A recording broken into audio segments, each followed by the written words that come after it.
mudo. Vem aqui, ó. Clica no... Eu tenho que tirar o meu, né? Clica, primeiramente, eu vou fazer um teste. Clica nesse setinho.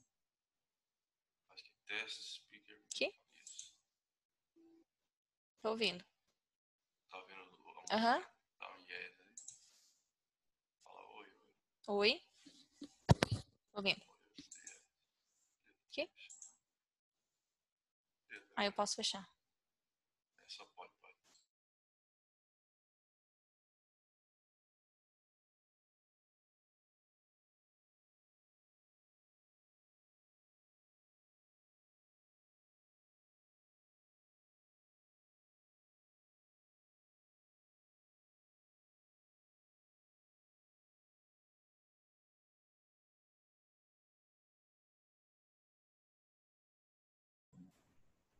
Bom dia.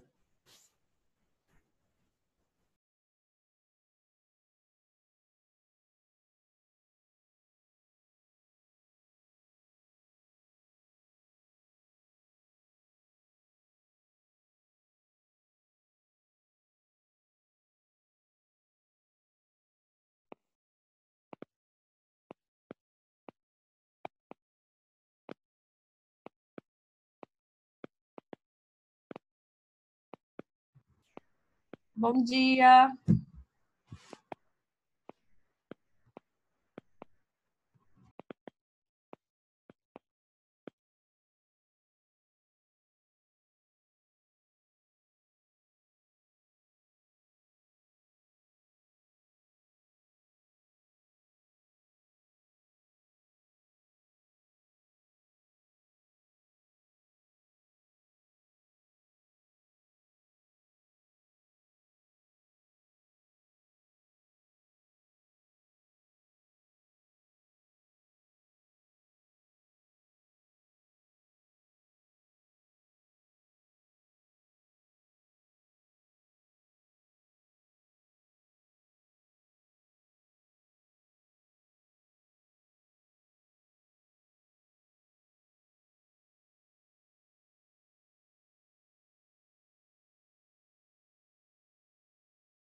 Bom dia, Dani.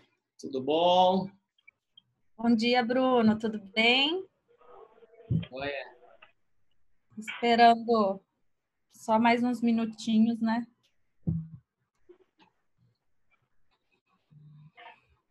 Hoje nós temos dois grandes atletas como mediadores aqui, né, Dani? Dr. Francisco Barreto e Cristiano. Eu ia te perguntar quem são esses dois atletas. Não, Francisco Barreto está quase um triatleta já. Quando ele não corre, ele está pedalando, ele está muito forte. Viu? Não tá para brincadeira, não. E o Cristiano, acho que são dois mentirosos, né, Brunão? Eu também atleta. Acho que eu tô mais para mentiroso do que para atleta. E, tipo assim, por isso que eles não provam aquele. Quando eles GG lá, eles têm. O áudio tá bom aí, Dani? Tá ok. Bom dia, Lorena. Tudo bom? Oi, tudo bem? Só que parece que não. Tem alguém com atrás, ou o telefone, ou atrás, com áudio aberto. Tava dando interferência. E aí, Bruno, como que estamos de quarentena? Agora quase lockdown, né? Agora nessa expectativa, né? Para saber. Diz que não é lockdown, né? Que não tira o nosso direito de liberdade de vir, né? Ontem o Dr. Saboia deu uma entrevista no Media News, né? Esclarecendo a diferença. Mas diz que nas cidades que tem decisão judicial nesse sentido, os prazos processuais voltam a ser suspensos.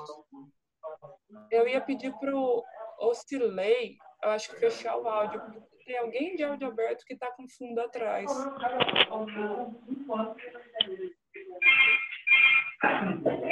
Pessoal, a gente só está esperando o doutor entrar. Se vocês puderem manter o microfone fechado, para ficar melhor para a gente poder escutar os debates, os mediadores, o nosso convidado. Obrigada. O doutor Leonardo, ele já está entrando, já acabou de avisar aqui, só mais um minutinho.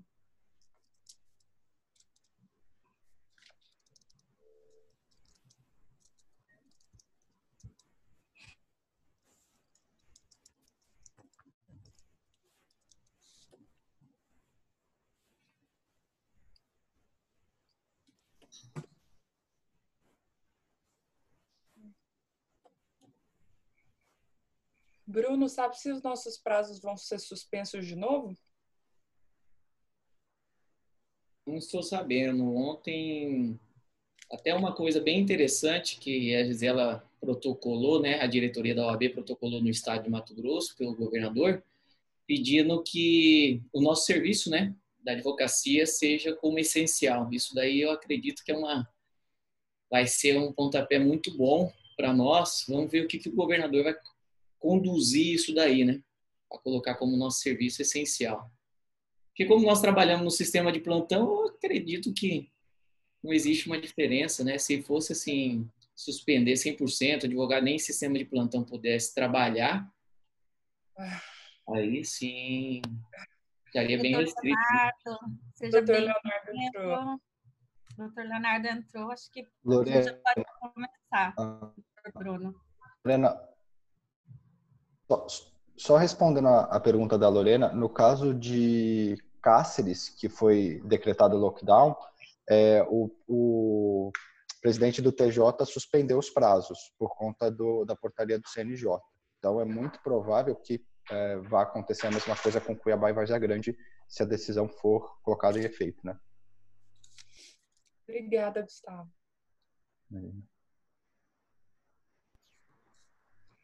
Bom dia, Dani. Bom dia, Lorena. Em nome de vocês, eu cumprimento toda a Comissão de Estudos de Direito Tributário. Novamente, quero agradecer a todos vocês por esse empenho que vocês estão tendo com a quarta contributo. Isso daí já é um sucesso, né? A gente estava num momento embrionário, mas agora é uma continuação e já criou esse filho, já está sendo bem criado. Então, parabéns para vocês duas que estão sendo conduzidas e com certeza toda a comissão está dando uma força muito grande para vocês. Então, meus parabéns, continua. Eu dei uma notícia antes por telefone com a Dani, para oportunizar todos vocês também, que agora a OAB adquiriu o sistema Zoom Pro. Então, nós já vamos começar a fazer um estudo aí para formatar um congresso, que agora nós temos a possibilidade de ter quase 1.000 pessoas ao mesmo tempo pelo Zoom. Então, isso aí dá uma oportunidade muito boa para a gente alavancar um congresso de direito tributário, que eu acredito que, junto com vocês, com a comissão, nós conseguimos montar um projeto bem legal. Então, tá lançado aí, tá, Dani, Lorena? Vamos começar a pensar aí um congresso bem legal. Quero também, de novo, parabenizar toda essa equipe que vocês colocam também dos estudos jurídicos. E hoje, em especial, Francisco Barreto, um excelente advogado aí na área, milita no agro, no direito tributário. Um outro grande amigo, Cristiano, um abração, Cristiano, também está aí no direito tributário, com certeza vai trazer assuntos importantíssimos. Nosso amigo lá da minha cidade natal, Rafael, um abração, Rafael também está sempre empenhado aí, não só no direito tributário, mas também na recuperação judicial. Então vai estar alavancando um tema muito importante. E doutor Leonardo Loubert. Doutor Leonardo, um grande abraço, quero agradecer a presença do senhor aqui junto com a gente, tá? Que com certeza disponibilizou esse tempo, que está muito corrido para todos, né? É um momento que o direito tributário, os empresários estão exigindo bastante, e o senhor disponibilizou essa hora do dia aí para trazer um grande conhecimento sobre o estudo de direito tributário, seja pessoa física ou pessoa jurídica no âmbito do agro. Então, muito obrigado, doutor Leonardo, por estar aqui com a gente. Em nome da Escola Superior de Advocacia do Estado de Mato Grosso, OAB e CAD de Assistência, agradeço muito essa presença. Dani, muito obrigado de novo por disponibilizar essa abertura, Lorena, e sempre quando eu faço essa abertura, eu repito novamente, a Escola Superior de Advocacia do Estado de Mato Grosso está sempre de portas abertas para vocês, e o nosso grande objetivo agora vai ser um congresso, viu? A Quarta Tributo já está sendo um sucesso, vamos começar aí já. Bruno, não dá ideia, porque você sabe, né? Dá ideia, depois vocês vão ter que aguentar eu e Dani lá. Missão dada, Nós já missão falamos com todos cumprida. os professores, já está tudo certo. Não, mas com certeza com vocês aí eu tenho uma tranquilidade de fazer o primeiro, se for o caso, congresso aqui digital no nosso estado. Prestígio. A gente fica muito feliz com essa notícia, né, Lorena? Pode ter certeza que vai acabar isso aqui, eu e a Dani, a gente já vai estar no telefone, Bruno. Um abraço, uma excelente aí palestra, uma discussão de direito tributário. Obrigada, Bruno. Bom dia a todos. Sejam todos muito bem-vindos. Primeiramente, quero agradecer o Bruno, a ESA pelo apoio ao projeto Quarta com Tributo. Realmente, o projeto é possível em razão desse apoio que nós temos da ESA. Agradecer também a nossa seccional da OAB Mato Grosso pelo apoio neste projeto e em todos os projetos da Comissão de Estudos Tributários e Defesa do Contribuinte da OAB Mato Grosso, na pessoa da doutora Gisela e do doutor Leonardo. Quero agradecer também e cumprimentar os amigos da Comissão de Estudos Tributários que estão prestigiando a princípio era toda quarta-feira, infelizmente agora a gente vai passar a ter uma vez por mês o Quarta com Tributos. Quero agradecer e cumprimentar também os amigos da Comissão do Agronegócio, na pessoa do Dr. Ricardo, que está presente, né, por estar prestigiando aqui também. Cumprimentar a doutora Daniela, da Crimática, eu vi que ela está fazendo presente também. Sejam todos muito bem-vindos, advogados, advogadas, estagiárias. E hoje a gente vai tratar de um assunto extremamente pertinente para a nossa região e com um convidado mais que especial, o Dr. Leonardo Loubert. Já tem algum tempo que a gente vem conversando, o nome dele era um nome confirmado para o congresso que nós teríamos agora no segundo semestre da advocacia, mas infelizmente, em razão da pandemia, a nossa agenda, a agenda de todos nós, ela foi alterada, a programação mudou, mas graças a Deus deu certo, dele conseguir um espaço na agenda dele para participar conosco hoje, nos brindar com o conhecimento, a experiência que ele tem nessa parte da tributação do agronegócio. Eu, particularmente, já falei para ele e repito, eu admiro o trabalho dele, acompanho o trabalho dele, às vezes até incomodo um pouco ele com algumas questões práticas, né, do dia a dia. Então, assim, até recomendo que todo mundo tenha um papel, uma caneta, que eu acho que a gente vai ter muita informação, muitas questões práticas, né, para a gente debater hoje. Então, eu acho que vai ser muito enriquecedor. Seja muito bem-vindo, Leonardo. É um prazer imenso, obrigado por aceitar o nosso convite. Eu vou ler um pouco o mini currículo dele, o que a gente conseguiu resumir do currículo dele, né? E ele vai estar muito bem acompanhado com os nossos amigos da comissão, Dr. Francisco Barreto, Dr. Cristiano Gonçalves, Dr. Rafael Gonçalves, né? Obrigada também por estarem também participando desse evento. Vou ler o mini currículo do Dr. Leonardo.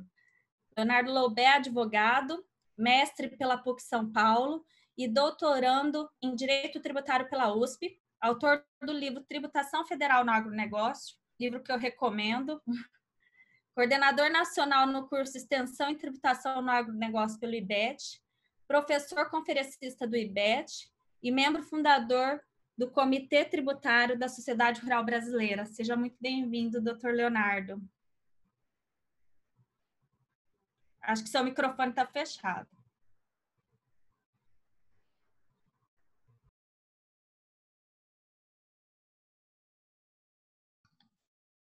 Agora estão me ouvindo?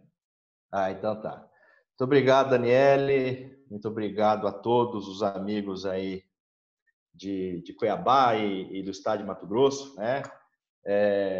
Região e estados que eu admiro muito e com frequência eu me disponibilizo com muito prazer ir até aí, tanto por questões profissionais como por questões acadêmicas, enfim. Estou vendo aqui vários amigos. Agora há pouco eu vi o Guga aí, não sei, ele está lá, o Guga está aí. Um abraço, Guga. Faz tempo que nós não nos vemos, né? O Gustavo também, a Claudineia, que eu conheci agora em fevereiro, se eu não me engano, no curso lá da ATAMI. E em especial ao convite da ESA Mato Grosso e da OAB, e também dizer do meu prazer aqui de participar com vocês na companhia do meu amigo também, Dr. Barreto, e o Cristiano e o Rafael. Ontem ainda conversei rapidamente por telefone, por mensagem com a Daniele e também com o Barreto. Falei, gente, olha, acho que o objetivo é a gente fazer um bate-papo, não é nada formal, nada, não é palestra, não é aula, não é nada, a gente trocar experiências, enfim.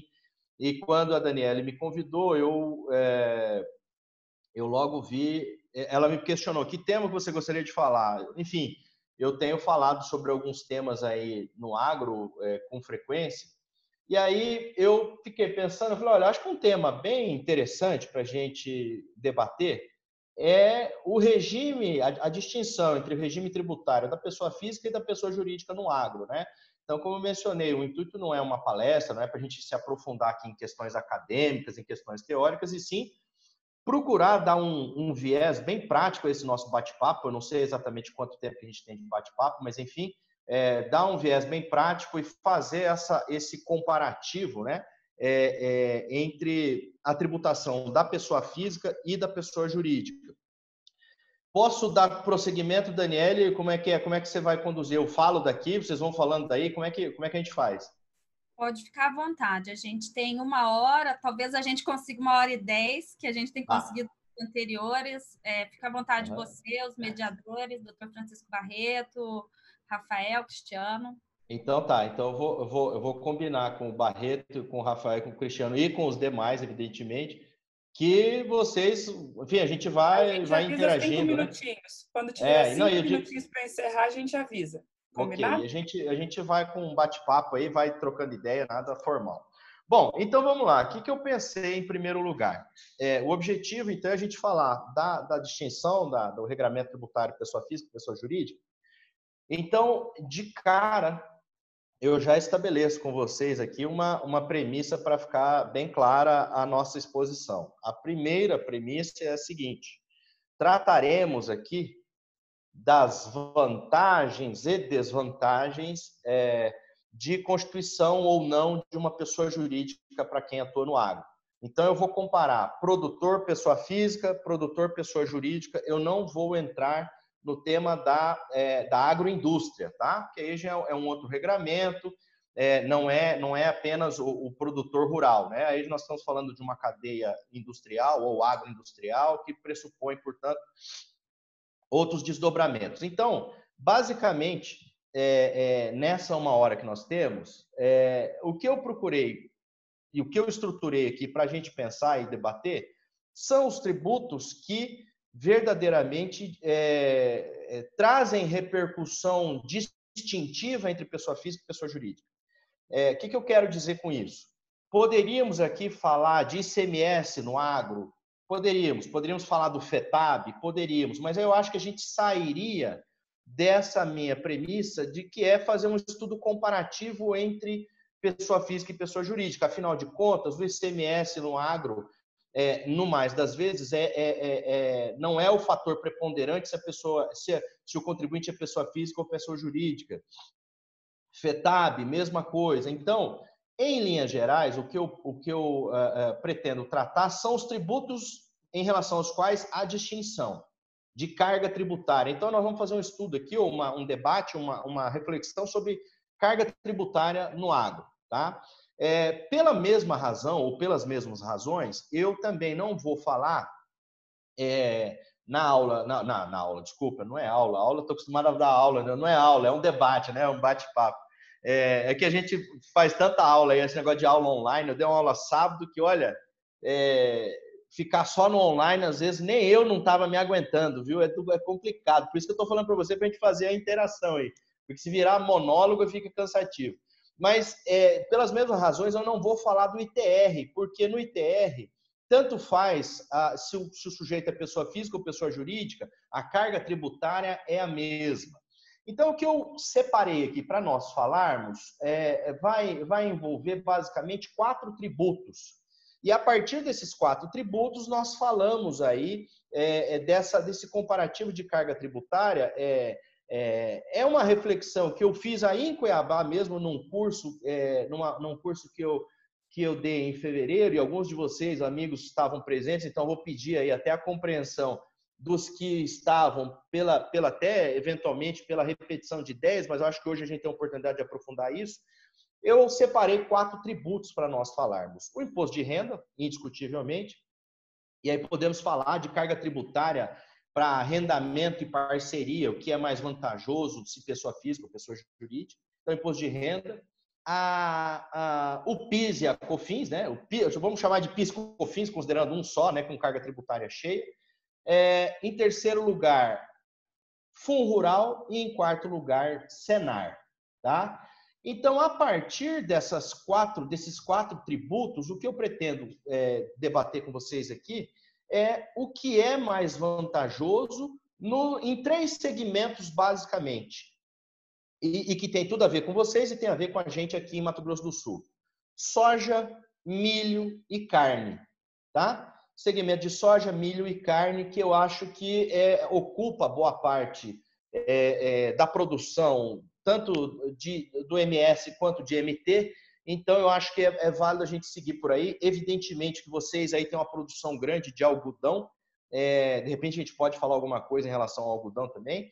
E, fechando isso, aí a gente discute um pouco as questões que para mim, cá entre nós, tem muito marketing nisso, a gente tem que tomar cuidado com os aventureiros que tem aí, da tal holding rural, né? Ou das holding rurais aí pra gente. Não estou dizendo, evidentemente, que essa não é uma estratégia válida, longe disso. Eu só estou tirando um pouco do glamour que se criou sobre isso, como se alguém tivesse descoberto a roda aí e fosse um segredo a 7 chaves que seria inacessível para a gente poder discutir. Bom, Diante dessa premissa, então eu falo já de cara sobre o imposto de renda, né? Em relação ao imposto sobre a renda, basicamente o que nos interessa destacar são as peculiaridades existentes no regramento da atividade rural. Por que eu digo isso? Porque tanto para a pessoa física quanto para a pessoa jurídica, a legislação estabelece que o produtor tem que apurar em separado as suas receitas próprias da atividade rural e as suas despesas, em separado, portanto, dos demais rendimentos que porventura ele tiver. O que significa dizer que quando a gente se depara, e eu estou falando aqui com advogados, creio eu, na maioria, salvo engano, quase todos aqui são advogados, então, basicamente, o que a gente tem que saber quando a gente vai fazer um estudo de case ou de assessoramento de um produtor rural, a primeira pergunta é a seguinte: afinal, esse meu cliente ou potencial cliente, ele é só produtor ou ele tem outras atividades? Isso tudo é relevante quando a gente vai pensar lá na frente em relação à decisão de se, vamos chamar entre aspas aqui, pejotizar ou não a atividade dele. A primeira questão que me parece relevante, então, é saber, o cara é só produtor, ele tem outras atividades, ele é médico e produtor rural, ele é empresário e produtor rural, ele é engenheiro e produtor rural. Advogado e produtor rural está ficando cada vez mais difícil, né? Porque o preço das terras a gente sabe como é que tá, então, não sei vocês aí, mas antigamente aqui em Mato Grosso do Sul tinha história, o cara era advogado, é honorário, comprou uma fazenda. Olha, hoje está difícil, hein? A preço da hectare 40, 50, 60 mil reais. No máximo, você vai comprar um cercadinho para você criar umas galinhas e olhe lá. Então, assim, mas a primeira premissa, então, é você fazer essa distinção ou identificar na atividade do sujeito o que ele desenvolve. A partir daí, então, como eu mencionava, a legislação estabelece que o produtor rural, ele tem que apurar o giro da atividade rural dele em separado, receitas e despesas, em separado, portanto, das demais atividades. Agora, dizer que ele vai apurar em separado não significa que ele vai declarar em separado ou que ele vai pagar o imposto em separado. Dia 30 deixa eu pegar o calendário aqui, terça que vem acaba o prazo para o imposto de renda pessoa física. Então, o que o cara vai ter que fazer? Quem não fez ainda vai ter que fazer. Pegar todas as receitas da atividade rural, as despesas da atividade rural, e lá na declaração do imposto de renda tem um campo próprio lá para declaração. Na verdade, esse campo da declaração da atividade rural, ele veio se aperfeiçoando ao longo dos tempos nas declarações do IR, porque antigamente o cara simplesmente declarava lá o valor bruto da receita e tal. Hoje ele tem que declarar mês a mês receita e despesa, enfim. Tem informações, para quem é da pecuária, tem informações na declaração de imposto de renda a serem preenchidas a respeito da pessoal da pecuária, de evolução de eras, de reses, né? Nascimentos, mortes e venda de gado, enfim. E, diante disso tudo, então, o produtor vai fazer a sua declaração. Pois bem, agora indo mais diretamente ao que eu me propus falar com vocês, que é a distinção, falando do IR, qual é a diferença de carga tributária da pessoa física para pessoa jurídica. Em relação ao imposto de renda, veja, eu falei com vocês aqui que eu vou falar de imposto de renda, de PIS/COFINS, Fundo Rural e Senar. Desses 4 tributos, e me perdoe aí o pessoal que é mais aprofundado na matéria, mas eu estou tentando explicar de uma forma bem clara, desses 4 tributos, apenas PIS e COFINS não incidem na pessoa física. Ou seja, o produtor rural pessoa física, ele está submetido ao IR, ao Senar e ao Fundo Rural, ao PIS e a COFINS não. E nós vamos ver que esse é o fator determinante, ao meu juízo, para se estabelecer se vale a pena ser pessoa física ou pessoa jurídica no agro. Então, falando especificamente, voltando aqui o gancho da pessoa física. Quando o cara faz a apuração das receitas dele, ele apurou basicamente o que é a receita da atividade rural. é a venda da soja, a venda do milho, é a venda do algodão, enfim, a venda do gado. Ele tem que, ao fazer essa apuração em separado, ele faz um comparativo, gente, é uma coluna, é um cálculo, é uma simulação de cálculo, né? Ó, eu tenho aqui tanto de receita, tanto de despesa. Só vai valer a pena, e esse eu acho que é o ponto inicial da nossa conversa aqui para a pessoa física. Só vai valer a pena o produtor pessoa física fazer a apuração completa no IR dele se a margem de lucro dele for menor que 20%. Comparando receitas da atividade rural com as despesas da atividade rural, a diferença, a margem de lucro tem que ser maior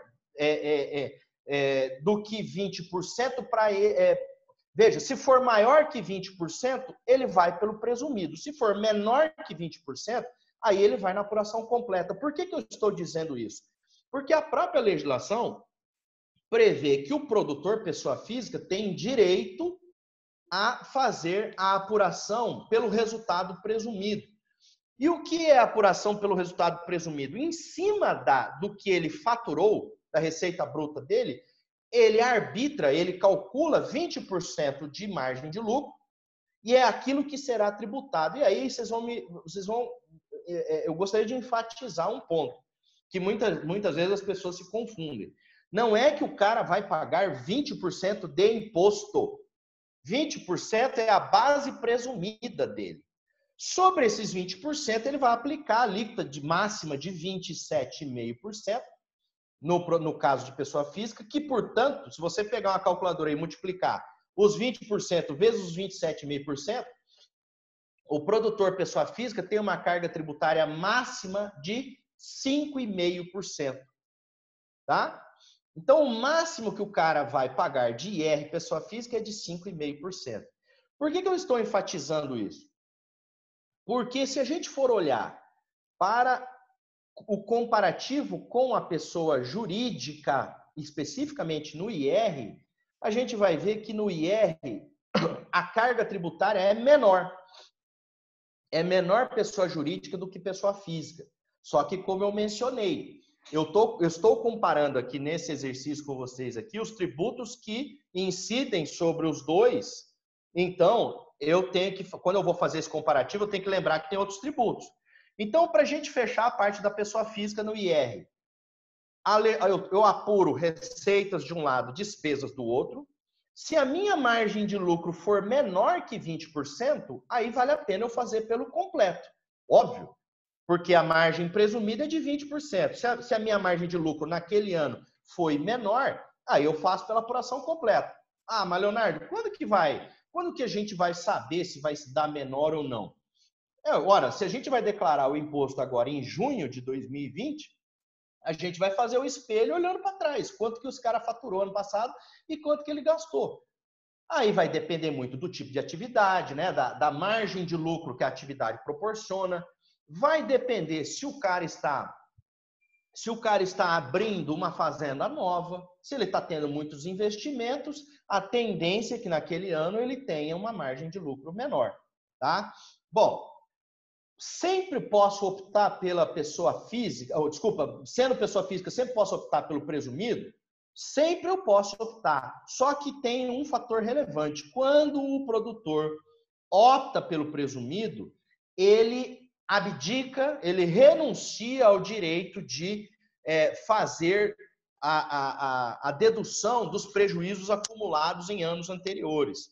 Então, a fórmula, digamos assim, completa é receita bruta menos despesa de custeio, menos investimentos, menos prejuízos acumulados. Tudo isso é que tem que ser menor que 20% para ele apurar pelo completo. Por quê? Se for maior, aí ele vai para o presumido e ele renuncia, então. Então, eu sempre costumo dizer o seguinte, para quem está nos ouvindo aí. Leonardo, o que eu tenho que saber na tributação do agro? Eu vou falar que vocês têm que ter na ponta da língua quando vocês forem conversar com os clientes de vocês. Carga tributária de imposto de renda, pessoa física. Porque o teu cliente vai saber e você, se você não souber, vai ficar feio para sua cara. Você, advogado que atua no agro, o cliente, o produtor, por mais simples que ele seja, ele sabe, não, o meu é 5,5%. Por que ele fala 5,5%? Porque, de fato, se você jogar sobre o presumido, 20% de presumido, 27,5% de alíquota, vai dar uma carga tributária efetiva de 5,5%. Então, nisso, você já pode fazer todas as projeções. Se o cara teve um faturamento ano passado de 2 milhões, de 3 milhões, de 5 milhões de faturamento bruto, você joga lá os 5,5% para saber o máximo que ele vai pagar. Pois bem, e na pessoa jurídica, o que muda? O que muda é a margem, a base presumida e a alíquota. A base presumida na pessoa jurídica do agro, enquanto na pessoa física é de 20%, na pessoa jurídica cai para 8%. Por outro lado, enquanto a alíquota do imposto de renda pessoa física é de 27,5%, na pessoa jurídica, contando a alíquota nominal e a alíquota, o adicional do imposto de renda da pessoa jurídica, dá um total de 25%. Ou seja, se você jogar 8% vezes 25%, vai dar 2% de carga tributária de RPJ no agro. Tá? 8%, 25% é 1/4. Se você dividir 8 por 4, vai dar, por 1/4, vai dar um total de 2% de carga tributária. Ô, Leonardo, mas quer dizer que as empresas, pessoas jurídicas do agro, as sociedades agropecuárias pagam 2% só de imposto de renda, pessoa jurídica? Sim, 2%. Mas não se esqueçam, tem outros tributos. Tem outros tributos. Então, enquanto na pessoa jurídica a carga tributária efetiva é de 2%. E aí eu já trago, acabei não mencionando, mas é porque na prática as pessoas acabam entendendo e de fato é como um adicional de RPJ, que é a CSL. O que é a CSL? Contribuição Social sobre o Lucro, ou Lucro Líquido, né? CSLL. A CSL também, aqui tem um diferencial, porque na CSL a base presumida é de 12% e a alíquota é de 9%. Então, se você pegar uma base presumida de 12% e aplicar 9% de alíquota, você vai encontrar uma carga tributária de 1,08%. Então, quem quiser, eventualmente, aí, tomar nota. Basicamente é o seguinte. Pessoa física, 5,5%. Pessoa jurídica, IRPJ e CSL, 3,08%. 2% de imposto de renda, 1,08% de CSL, dá um total de 3,08%. Tá?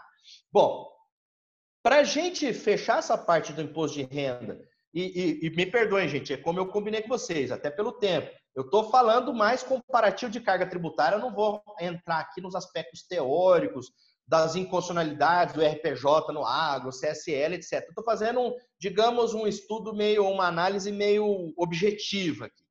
Para a gente fechar essa parte do IR, Leonardo, aqui no estado de Mato Grosso, a gente tem muito arrendamento e parceria. Mato Grosso do Sul também, em outros lugares também. Qual que é a carga tributária? Qual que é o comparativo? Primeiro, a gente precisa falar, ainda que rapidamente, da distinção entre arrendamento e parceria, né? Porque eu estou falando do imposto de renda e incidente sobre essa atividade.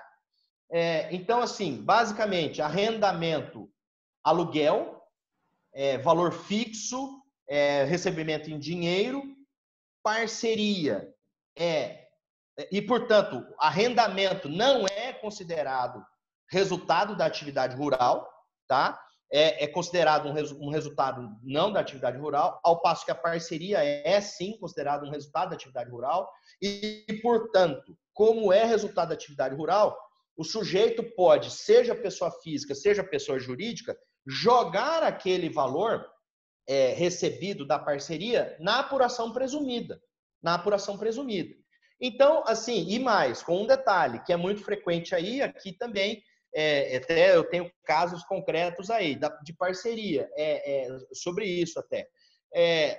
Hoje, na parceria, nada impede que o produtor, isso está explícito em toda fala que eu participo, toda aula, palestra, etc. Eu friso isso. Isso está explícito no Estatuto da Terra desde 2007. É o artigo 96 do Estatuto da Terra. que estabelece o seguinte, que o cara pode, licitamente, o dono das terras, estou falando da perspectiva do dono das terras, porque quem está firmando o contrato ou de arrendamento ou de parceria, é indiscutível que ele vai explorar a atividade rural e que, portanto, o que ele ganhar dali, ele vai jogar como resultado da atividade rural. O que eu estou falando, insisto, é da perspectiva do dono das terras. Ele pode, licitamente, fazer um contrato pré-fixado em soja ou em arrobas, em soja em sacas de soja, desculpa, em saca de soja ou de milho, ou em arrobas de boi, ele pode pré-fixar e ele pode receber um adiantamento. Isso está no artigo 96, parágrafo 1º, incisos 1º a 3º e parágrafo 2º e 3º do Estatuto da Terra, com as alterações da Lei 11.443 de 2007, desde que, ao final, ele faça o ajuste. Que ajuste? No final do contrato. Eu estabeleci que eu ia receber 20% da produtividade das terras, então eu pré-fixo no primeiro, no segundo, no terceiro e no quarto ano, eu vou receber tantas sacas de soja a cada ano. No final, na última colheita, ver quanto colheu. Gente, é uma operação matemática. Quanto que foi a estimativa que eu ia receber em 5 anos? Tantas sacas de soja, que corresponderiam aos 20%. Quanto que foi efetivamente colhido? Tantas sacas de soja. Quanto que você já recebeu? Tanto. E no último ano eu faço ajuste, para mais ou para menos. Muitas vezes o produtor, mas daí no último ano eu vou receber menos. Quem falou que vai receber menos? Às vezes a produtividade dá mais, e aí faz esse ajuste. Isso tudo licitamente, considerando como contrato de parceria. E aí, retomando então, cargas tributárias, de um lado, arrendamento pessoa física é considerado aluguel, portanto, imposto de renda, pessoa física, arrendamento, que é tributado como aluguel, carga tributária de 27,5% até 27,5%, a alíquota de 27,5%. Carga tributária na pessoa jurídica, arrendamento, 14,53%. Tá? 14,53%. Do outro lado, sendo atividade rural, portanto, regime de parceria, pessoa física, os 5,5%, na parceria, pessoa jurídica, 6,73%. Aqui até tem uma discussão se cabe ou não cabe PIS e COFINS, eu estou sendo conservador dizendo que cabe, e, portanto, seria os 3,65% de PIS e COFINS, com os 3,08% de imposto de renda e CSL, que dá o total de 6,73%. Ok? Então, assim, comparativos de carga tributária para fins de IR. Se você está pensando apenas no imposto de renda, pessoa física, e imposto de renda, pessoa jurídica com CSL, se é o próprio produtor que está desenvolvendo a atividade, a carga tributária na pessoa jurídica, como eu mencionei, 3,08. Pessoa física, 5,5. Agora, o meu cliente faz arrendamento. O que é mais vantajoso? Se ele faz arrendamento verdadeiro. Aí é ser pessoa jurídica. Ser pessoa jurídica, 14,53 contra 27,5%. O meu cliente faz parceria rural. O que é mais vantajoso? Aí vai valer a pena ser pessoa física, 5,5, contra 6,73 de pessoa jurídica. Tá? Bom, posso prosseguir, Barreto, pessoal? Vou prosseguindo. Vocês querem falar depois? Vocês ficam à vontade aí, gente. Vou falando ou não? Vai falando. Então tá, então eu vou seguir. Aí nós vamos.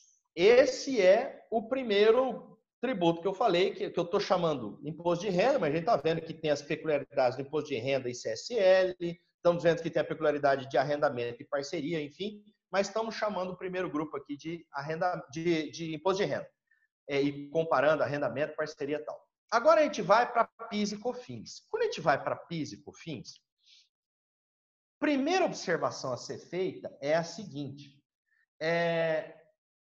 Vejam, esse tributo não incide nas pessoas físicas, só na pessoa jurídica, tá? Então, quem desenvolve atividade rural na pessoa física, não está submetido ao PIS e a COFINS. Já a pessoa jurídica, quem é uma sociedade agropecuária, insisto, é que eu estou falando da sociedade agropecuária, da PJ rural, não da agroindústria, tá? Da PJ rural.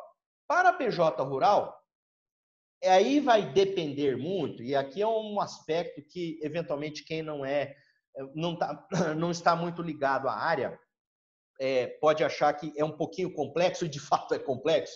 Diria eu que PIS e COFINS são os tributos aí que são a bola da vez hoje em dia, né? Todo mundo só fala de PIS e COFINS. PIS e COFINS, então, só estou falando de pessoa jurídica, PIS e COFINS, não estou falando de pessoa física, porque não é contribuinte, só pessoa jurídica. E na pessoa jurídica, PIS e COFINS, aí vai depender na prática da quantidade de despesa que tem o produtor. E também do tipo de atividade que ele produz. Por incrível que pareça, tudo vai depender do tipo de atividade. Se ele produz soja, se ele produz milho, se ele produz algodão, se ele produz café, se ele produz gado, se ele produz para venda, para frigorífico, para fase de engorda, ou se ele faz cria e recria, tudo isso conta. Por quê? Porque a legislação virou uma bagunça. Essa é a realidade. PIS e COFINS no agro, PIS e COFINS em geral, já é um tema complexo, PIS e COFINS no agro é mais complexo ainda. E eu explico os motivos. Se eu estou num regramento, e aí por quê? Primeira premissa, então, para a gente explicar. Primeira coisa que eu tenho que fazer é distinguir regime cumulativo de regime não cumulativo. O que é o regime cumulativo? É o regime antigo, é o mais simples, é o mais fácil de entender. Por quê? Basicamente é o seguinte, olha, você, sobre o valor que você faturou, você aplica uma alíquota, receita bruta, faturamento bruto, você aplica uma alíquota de 3% para fins de COFINS e 0,65% para fins de PIS, portanto, carga tributária total, 3 com 0,65 dá um total de 3,65. Esse é o regramento normal, o regramento comum, o regramento do regime cumulativo, 3,65. Porém, eu, produtor, qualquer contribuinte, na verdade, pode optar por fazer a apuração, digamos, pelo sistema não cumulativo. Sistema não cumulativo. E no sistema não cumulativo, qual é a distinção? Aqui no cumulativo eu tenho 3,65. No não cumulativo, a minha carga tributária sobe para 7,6 de COFINS e mais 1,65 de PIS, dando um total de 9,25. Então, eu tenho, de um lado, 3,65 versus no não cumulativo 9,25 do faturamento bruto, gente. É bastante coisa. Só que qual é a diferença? A diferença é que no não cumulativo, no sistema não cumulativo, eu posso tomar créditos. Eu posso calcular créditos sobre as minhas despesas. Então, tudo vai depender, e é por isso que aqui sim vai depender do tico e do teco nosso, da gente colocar a cabecinha para pensar, e é uma atividade que a gente tem que pegar e examinar o caso concreto do nosso cliente, aí, do cliente de vocês, do meu cliente. Aqui não tem fórmula mágica. Tudo vai depender do tanto de despesa que esse cara tem. Né? Porque se ele tem bastante... É a mesma raciocínio que eu estava falando no presumido ou não do imposto de renda. Porque se ele tem bastante despesa, pode ser que entre o tributo que ele tem que pagar no não cumulativo, 9,25, com o total de despesa que ele vai tomar crédito, seja uma carga tributária menor do que os 3,65 do regime cumulativo. Tá? Então, assim, repito, o cara tem muito insumo que ele adquire, e aqui eu não quero entrar na discussão do que é insumo ou não, que tem lá a decisão do STJ, acho que todos sabem, do recurso repetitivo do STJ, em que o STJ, a ministra Regina Helena Costa, que propôs esses critérios, enfim, e o relator também, o critério da relevância e da essencialidade. A despesa tem que ser relevante e essencial. No agro, pensando no produtor dentro da fazenda, praticamente tudo vai se enquadrar aí. É diferente quando você pensa, o cara faz as empresas urbanas, que despesa de marketing é ou não é relevante e essencial? Aqui no agro, vamos pensar dentro da porteira, tá? As despesas dentro da porteira e, portanto, na minha concepção aqui, praticamente tudo vai entrar como despesa que gera crédito para PIS e COFINS. Bom, então, para a gente prosseguir, eu tenho 3,65 no regime cumulativo, 9,25 no regime não cumulativo, mas no não cumulativo eu posso tomar crédito das despesas. Então, o raciocínio aqui é o mesmo. Eu tenho que ver o que me gera crédito para eu ver se o que sobra é maior ou menor que 3,65. Com uma observação. Se você for fazer pelo regime não cumulativo de PIS e COFINS, não cumulativo, a lei te impõe que você, então, apure o seu imposto de renda, pessoa jurídica, pelo lucro real e não pelo lucro presumido. Então, aquela história que eu estava contando de carga tributária máxima é pelo regime presumido, que é um máximo que vai chegar de carga tributária, tá? Eu vou explicar de novo para não ficar muito confuso aí, senão eu estou vendo que tem gente que já está frisando a testa aí, que está olhando assim. Então, vamos lá. Aquilo que eu falei do imposto de renda de carga tributária máxima é na sistemática, no caso das pessoas jurídicas, pelo lucro presumido. Só vai valer a pena eu fazer a apuração completa pelo lucro real se a carga tributária final for menor. Pois bem, se eu faço... sempre que vocês têm que pensar num combo aqui, gente. Vamos chamar num combo. PIS, COFINS não cumulativos, lucro real no imposto de renda. PIS, COFINS cumulativos, lucro presumido no imposto de renda. Ok? Tá bom? Bom, se não bastasse isso tudo, agora sim, nós chegamos para fechar PIS e COFINS, a gente passar para Fundo Rural e Senar e dar tempo dos debates, que eu, senão já estou monopolizando aqui também, até vou extrapolar o que eu queria falar aqui.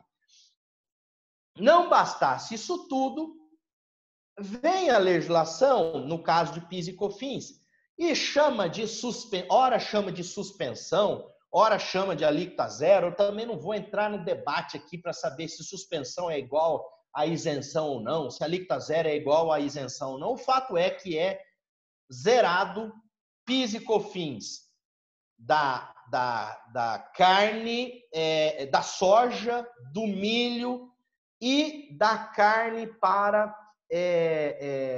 e da carne também, do gado também. Às vezes eu tenho que olhar aqui, senão eu mesmo me confundo. PIS e COFINS, pessoa jurídica, o cara que é uma sociedade agropecuária,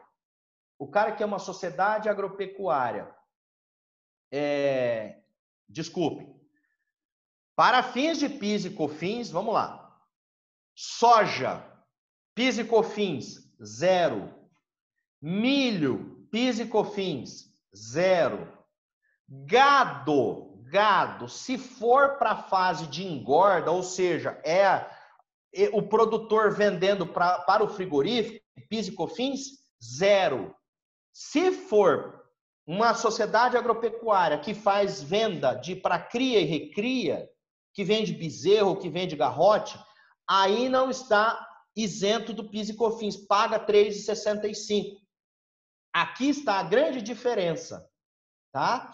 Então, olha que loucura que é isso. Se o meu cliente produz soja, 0 de PIS e COFINS. Se ele produz milho, 0 de PIS e COFINS.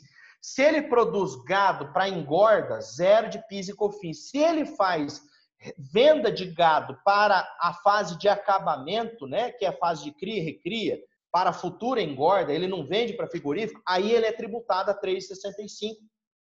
Quer dizer, no máximo 3,65, né, se ele for pelo sistema cumulativo, ok? Eu sei que é meio confuso, e é confuso mesmo, como eu falei, a grande diferença está no PIS e na COFINS. E aí a gente chega, então, no Funrural e no Senar. Funrural. Então, só para eu contextualizar aqui PIS e COFINS, para a gente fechar e passar para Funrural. Então, PIS e COFINS. Vamos lá, gente, para não ficar confuso, porque é confuso mesmo PIS e COFINS. PIS e COFINS não tem na pessoa física, é só na pessoa jurídica.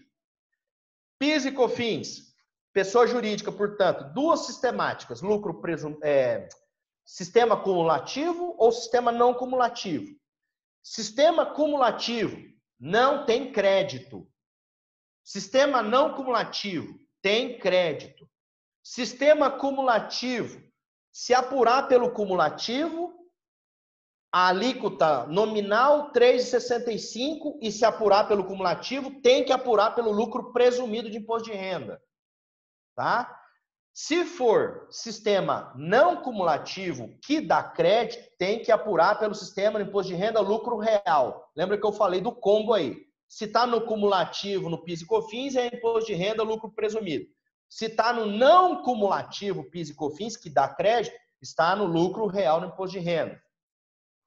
Isso em geral para os contribuintes. O que muda para o agro? O que muda para o agro é o seguinte: a venda da soja, do milho e do gado para a engorda está isenta de PIS e COFINS. Então, aqui tem uma discussão, o Barreto sabe bem disso, que tem lá uma lei de 2004, tem uma série de discussões, é o seguinte, que o cara pode ser isento na saída, mas ficar com o crédito das despesas e poder aproveitar essas despesas. Tem muita gente ganhando dinheiro aqui. Tá? O cara não paga na saída, ainda tem o crédito nas despesas e, eventualmente, com restituição em dinheiro. Tá? Mas eu não quero discutir nesse negócio da restituição, que eu só estou fazendo um comparativo de carga tributária. Mas estou salientando que isso também é algo que pode gerar uma vantagem para o cliente, uma vantagem para o produtor. Agora, se ele fizer venda para cria e recria, sempre como pessoa jurídica, como agropecuária, aí vai ser tributado pelo PIS e COFINS. Chegamos, então, no Funrural. O Funrural, que eu estou chamando Funrural lato sensu, porque, tecnicamente, Funrural nem existe mais, mas as pessoas continuam chamando de Funrural, e também o Funrural da pessoa jurídica também não é Funrural, mas ficou como Funrural, então eu estou chamando Funrural lato sensu aqui. Em relação ao Funrural, nós temos uma discussão parecida com o PIS e COFINS. Por quê? Eu tenho duas sistemáticas de apuração, tá? Lembrando que aqui no Funrural, aqui sim, o produtor pessoa física é contribuinte. Então eu tenho duas modalidades, tanto para pessoa física quanto para pessoa jurídica. Ok? Quais são essas modalidades? Eu posso optar por pagar sobre a folha de salários dos meus funcionários, ou eu posso optar por recolher sobre o faturamento. Acho que todo mundo sabe disso aí, que foram as alterações promovidas pela lei de 2018, a 13.606, salvo engano, é o número da lei, 13.606 de 2018. Então, vejam que aqui, gente, eu queria combinar uma coisa com vocês. Se eu estou comparando carga de pessoa física e pessoa jurídica, eu tenho que comparar grandezas iguais, que são as alíquotas incidentes sobre o faturamento. O que eu quero dizer com isso? Ah, Leonardo, pode ser que... Não, mas o meu cliente paga o Funrural sobre a folha de salários. Sim, mas então aí não é um comparativo entre pessoa física e pessoa jurídica, é o número de funcionários que ele tem. Concordam? Porque aí é o seguinte, tanto faz para ele se ele é pessoa física ou pessoa jurídica, ele está pagando sobre a folha porque ele tem funcionários. Então, nesse aspecto específico, eu apenas vou mencionar que seja pessoa física, seja pessoa jurídica, o cara pode recolher sobre a folha de salários, não mais sobre o faturamento, e isso, insisto, tanto para pessoa física quanto para pessoa jurídica. Na pessoa jurídica, Sobre a folha, melhor dizendo, desculpem, sobre a folha de salários, grosso modo falando, o cara vai pagar os encargos sobre a folha, que na média dá mais ou menos 26,8% sobre a folha de salários. Então, aí eu vou comparar, eu vou pela folha ou vou para o faturamento? Depende. Se você vai pela folha e você vai recolher 26,8% ao mês, é diferente do Fundo Rural que os nossos clientes estão acostumados, né? Porque no Fundo Rural é só quando ele vende a produção. Aqui não, ele vai pagar mensalmente os funcionários dele. 26,8% sobre o que ele gasta com funcionários, folha de salários. Ele vai comparar o Fundo Rural sobre o faturamento dele, pessoa física ou pessoa jurídica. É essa simulação de cálculo que ele tem que fazer. Agora, olhando especificamente para o faturamento, aí eu vou comparar pessoa física e pessoa jurídica sobre o faturamento, aí sim eu vou chegar no Fundo Rural, pessoa física. Eu tenho 1,2 de Fundo Rural, verdadeiramente dito, mais 0,1 de SAT, que é o seguro de acidente de trabalho, dando uma carga tributária total, pessoa física, Fundo Rural sobre o faturamento, esquecendo o Senar já vou falar do Senar, de 1,3. Tá? Então, é 1,2 de Fundo Rural mais 0,1 de SAT, dá 1,3. Pessoa física, Fundo Rural, faturamento. E a pessoa jurídica? A pessoa jurídica é 1,7 mais 0,1 de SAT, dando 1,8 de pessoa, Fundo Rural, pessoa jurídica. Então, eu tenho Fundo Rural, faturamento, pessoa física, 1,3. Fundo Rural, pessoa jurídica, faturamento, 1,8. Ah, então aqui, pessoa jurídica é um pouquinho maior? É um pouquinho maior. Leonardo, e quando que eu opto para folha de salários ou não? Aí eu quero que vocês prestem atenção no que eu estou dizendo. Vai depender. Se eu sou pessoa física, eu estou a 1,3 sobre faturamento, eu vou olhar quanto que eu tenho de folha de salário. 1,3 de faturamento pessoa física, Fundo Rural pessoa física, versus 26,8 sobre a folha de salário dos meus funcionários. Não depende do meu faturamento. Pessoa jurídica, mesmo raciocínio. 1,8, tá? 1,8 de Fundo Rural faturamento versus 26,8 de despesa de folha de salários.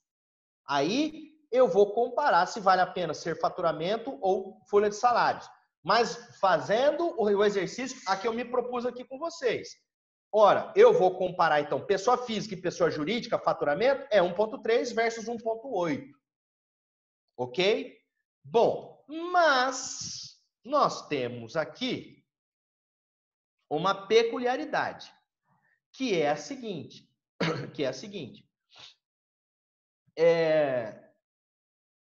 quem produz sementes, e quem produz cria e recria na pecuária estão isentos. Estou chamando também de isentos, não vou entrar na discussão aqui se é não incidência, se é suspensão, se é alíquota zero. O fato é que não recolhe o Fundo Rural, tá? Quem faz venda de mudas de árvores, como eucalipto, por exemplo, quem faz cria e recria de gado e de aves, e quem faz venda de sementes certificadas pelo MAPA, pelo Ministério da Agricultura e Pecuária, não tem incidência de Fundo Rural, está lá no artigo 25, parágrafo 12 da Lei 8.212 de 91, com a redação dada por essa Lei 13.606 de 2018, tá? Então, aí, no caso, não recolhe, então, quem faz cria e recria de gado não recolhe o Fundo Rural. Bom, e eu já vou explicar, então, especificamente na pecuária, que é onde pode dar confusão. Leonardo, mas tem o Senar ainda, que é o último a que eu me propus. Sim, nós temos o Senar incide sobre tanto pessoa física quanto pessoa jurídica, mas prestem atenção, gente. No Senar não tem aquela opção de ser sobre a folha ou não. O Senar continua sobre o faturamento. Até acho que eu já contei isso quando eu fui aí em Cuiabá, na exposição que eu fui, em fevereiro. Aliás, aquela foi a última viagem que eu fiz, hein? E pandemiazinha desgraçada essa, hein? No Senar, uma vez eu encontrei, eu indo para Brasília, quando estava a discussão da lei de 13.606 de 2018, logo na sequência da aprovação dela, eu estava indo para Brasília e eu viajei do lado da hoje ministra Tereza Cristina, à época deputada federal pelo meu estado, por Mato Grosso do Sul, Tereza Cristina, e perguntei para ela, foi deputada, ela era a relatora do projeto, eu sou o Leonardo, né? Como diz outro, eu a conhecia, ela não, evidentemente que eu não tinha o dever de me conhecer. Me apresentei a ela, falei quem eu era, atuava no agro, etc. Enfim. Falei, deputada, deixa eu fazer uma pergunta para a senhora. Por que o Fundo Rural ficou com a opção pela folha e o Senar não? Ela virou assim, com a franqueza de quem atua no meio político, e aí a gente consegue entender, disse assim, Leonardo, porque foi o que deu para fazer. Se a gente entrasse com a discussão do Senar pela folha, não ia passar nada. Aí eu falei, bom, ok, uma explicação pragmática, ok, então foi o que deu para fazer. Senar a gente deixou para uma outra fase. Então, repito, o Senar, no caso do Senar, continua incidindo sobre o faturamento. Qual é a alíquota da pessoa física? 0,2. Qual é a alíquota da pessoa jurídica? 0,25, tá? Por quê? Porque isso está na lei, 0,2 para a pessoa física, 0,25 para a pessoa jurídica. E então a gente chega, e aí eu concluo, me perdoe que eu acabei extrapolando, no total de carga tributária, tá? Eu posso, depois eu mando isso aqui, acho que algum de vocês já tem essa tabelinha. Essa tabelinha aqui, gente, fui eu que fiz, evidentemente que sujeita a críticas. O que eu faço aqui nessa tabelinha? Eu vou tentar mostrar para vocês aqui, não sei se vocês vão visualizar. O que eu faço nessa tabelinha? Eu faço um comparativo de cargas tributárias sem considerar agroindústria, em primeiro lugar. Estou comparando pessoa física e pessoa jurídica. Sem considerar também outros tributos que não distinguem como ITR, tanto faz se é pessoa física ou pessoa jurídica. E sem considerar também tomada de créditos de PIS e COFINS, que pode ser uma vantagem, e, por fim, sem considerar folha de salários para fundo rural. É apenas um comparativo de carga tributária de faturamento. Será que se eu fizer isso, vocês vão enxergar, hein? Será que se eu fizer assim, vocês vão enxergar? Vocês estão enxergando? Não dá, né? Teria que jogar a câmera só para mim, mas então eu vou lendo aqui, ó. Eu fiz um comparativo aqui, soja. Pessoa física. Então, eu fiz soja, milho e gado. Cria e recria, gado engorda, e aí a gente encerra para eu poder passar para vocês. Soja. Pessoa física, carga tributária. 5,5% de imposto de renda pessoa física, mais 1,3% de fundo rural, mais 0,2% de Senar, dando um total de 7% do faturamento. Cargas tributárias máximas, né? O máximo que o cara vai pagar de imposto de renda é 5,5%, então eu estou considerando dessa forma assim, 7%. Pessoa jurídica, 3,08% de imposto de renda e CSL, né? 2% de imposto de renda, 1,08% de CSL, então 3,08% de RPJ e CSL, mais soja, eu estou falando, tá? Anotem soja assim. 0 de PIS e COFINS, porque é isento, como eu mencionei, mais 1,8% de fundo rural, pessoa jurídica, mais 0,25% de Senar, dando um total de 5,13%. O comparativo entre pessoa física, soja, 7%, pessoa jurídica, soja, 5,13%. Milho, mesma coisa, 7% pessoa física, 5,13% pessoa jurídica, tá? Mesmo raciocínio, 5,5%, pessoa física, 5,5% de RPF, imposto de renda, mais 1,3 de fundo rural, mais 0,2 de Senar, dando um total de 7. Pessoa jurídica, 3,08 de imposto de renda e CSL, 0 de PIS e COFINS, 1,8 de fundo rural, 0,25 de Senar, dando um total de 5,13%. Gado, estou colocando gado bovino aqui, não eventualmente criação de aves, eu tenho uma discussão sobre isso também, saber se gado necessariamente é bovino, mas enfim, não vamos entrar nesse mérito. Estou falando da criação de bovinos. Quem faz cria e recria, tá? Quem faz venda para engorda, não é o cara que vende para frigorífico, tá? 5,5% de imposto de renda pessoa física, 0 de fundo rural, 0,2 de Senar, dando um total de 5,7 de carga tributária total, tá? 5,7, gado, cria e recria. Pessoa jurídica, 3,08% de imposto de renda e CSL, 3,65% de PIS e COFINS, porque aqui não está isento, ou não estão isento, essa operação não está isenta. Estou falando de gado, cria e recria. Por outro lado, está isento de fundo rural, e aqui é a grande pegadinha, a grande coisa que a gente tem que prestar atenção.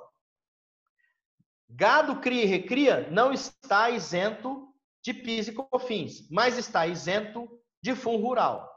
Então, tem 3,08 de IRPJ CSL, 3,65 de PIS e COFINS, 0 de fundo rural e o 0,25 do Senar, dando um total de carga tributária máxima de 6,98%. Para encerrar, gado, venda para frigorífico, tá? Pessoa física, 5,5% de imposto de renda, 1,3% de fundo rural, é tributado pelo fundo rural a venda para frigorífico, 0,2% de Senar, dando um total de 7%. Do outro lado, pessoa jurídica, e aí já encaminho para o final para poder a gente debater, 3,08% de RPJ-CSL, 0 de PIS e COFINS, tributado pelo fundo rural 1,8%, 0,25% de Senar, dando 5,13% sobre o faturamento. Balanço disso aqui tudo. O que eu fiz nesses, sei lá, quase uma hora que eu estou falando? Primeiro lugar, comparei tributos que têm alíquotas, cargas tributárias distintas na pessoa física e na pessoa jurídica. Desprezei, portanto, tributos em relação aos quais tanto faz se é pessoa física ou pessoa jurídica. Desprezei para fins comparativos a possibilidade de tomada de crédito de PIS e COFINS.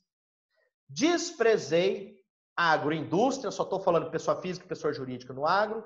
E, por fim, desprezei para fins comparativos a possibilidade no fundo rural de recolher sobre a folha de salários. O que, na maioria dos casos dos nossos clientes, pelo que eu tenho visto aí, seja o pessoal da soja e milho, seja o pessoal do gado, criação extensiva, a maioria opta pela folha de salários e não pelo faturamento. Se eu estou falando de tributos sobre faturamento, e aí eu comparei 3 cadeias, soja, milho e gado. Soja, pessoa física, 7%, pessoa jurídica, 5,13%. Ah, professor, então pode ser que seja vantajoso eu ser pessoa jurídica no agro para quem faz soja? Sim. Milho, 5,5%, 7% de faturamento pessoa física, também 5,13% no milho. Pode ser vantajoso? Alíquotas nominais, é mais vantajoso ser pessoa jurídica? Em princípio, sim. Gado, cria e recria, não venda para frigorífico. 5,7% pessoa física, 6,98% pessoa jurídica. Ah, então aqui, se eu faço cria e recria, vale a pena ser pessoa física? Em tese, sim. Por que eu estou falando em tese? Porque vai depender das despesas, etc. E, por fim, venda de gado para frigorífico. Pessoa física, 7%. Pessoa jurídica, 5,13%. Então, em tese, é mais vantajoso ser pessoa jurídica. Aqui se faz venda para frigorífico. balanço da ópera aí dessa história toda. Tudo vai depender, no caso do gado, se o seu cliente faz cria e recria ou se ele faz venda para fase final, a fase de engorda. E também, vocês viram que dos quatro comparativos que eu fiz, se vocês observaram, em tese, em 3 deles, vale a pena ser pessoa jurídica. Agora, onde está o grande pulo do gato? O grande pulo do gato está na isenção de PIS e COFINS para soja, milho e venda para frigorífico, tá? Porque se não fosse isento, aí valeria a pena ser pessoa física, tá bom? Então, essa é o comparativo e eu passo agora, de novo, passo a palavra para vocês me perdoem que eu extrapolei, mas ninguém vai morrer de fome, né? Porque nós estamos aqui no horário. Quem eventualmente está no horário de Brasília está ao meio-dia. A gente aqui, Campo Grande, Cuiabá, 11 horas e 9 minutos. Eu acho que a gente tem mais uns 20, 30 minutos aí para poder debater à vontade de vocês. Tá bom, gente? Obrigado por enquanto. Eu devolvo a palavra para vocês aí. Nós que agradecemos, Léo. Primeiro, obrigado pela sua disponibilidade. E segundo, acho que a nossa fome de conhecimento é muito maior do que a fome por comida nesse momento. Léo, tenho 2 perguntas, uma é minha, outra é do Dr. Bruno, que deixou no chat aqui. Mas a primeira, eu queria perguntar para você se a gente pode disponibilizar essa planilha aí para os colegas, que ela resume bastante bem. Eu vou disponibilizar para o pessoal. A primeira pergunta é a minha e ela como é mais fácil, mais rápido de responder, fica a seu critério, depois eu faço a outra. A primeira é, para o presumido, a gente sabe que para as pessoas jurídicas apurarem o lucro pelo presumido, elas estão limitadas a um faturamento. Tá? Então, esse é o primeiro determinante.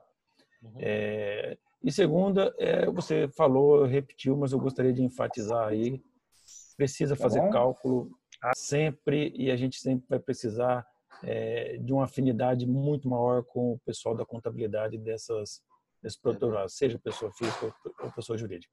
Então, eu gostaria que você falasse sobre esse limite do faturamento.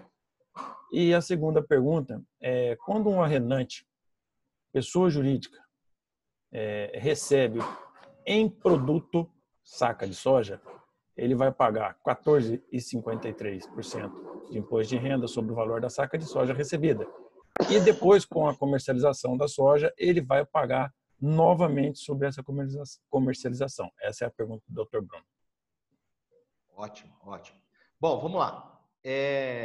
Então, assim, primeira questão do faturamento e a segunda é do arrendamento. Faturamento, como o Barreto bem colocou, de fato, acabou passando aí, eu não falei. O limite do faturamento hoje, quando eu digo hoje, eu estou falando pelo menos até 2 meses atrás, que foi a última vez que eu olhei isso. Só se teve alguma alteração, eu não estou sabendo, mas acho que não alterou. O faturamento, o limite de faturamento é de 78 milhões ao ano, tá? Então, tudo aquilo que eu falei, como o Dr. Barreto bem colocou, só vai valer tudo aquilo que eu falei de optar pelo presumido ou pelo real no imposto de renda e, em consequência, pelo cumulativo ou não cumulativo no PIS e na COFINS, só vai valer para quem fatura até 78 milhões ao ano, tá? Ano. Então, como eu sei que praticamente 90% dos clientes de vocês faturam mais que 78 milhões ao ano, vocês têm que tomar cuidado com isso aí. Como eu sei que vocês cobram bem aí, vocês têm que tomar cuidado com essa observação, né? Enfim, mas então assim, vou olhar o limite de faturamento. Quanto o cara faturou no ano? 78.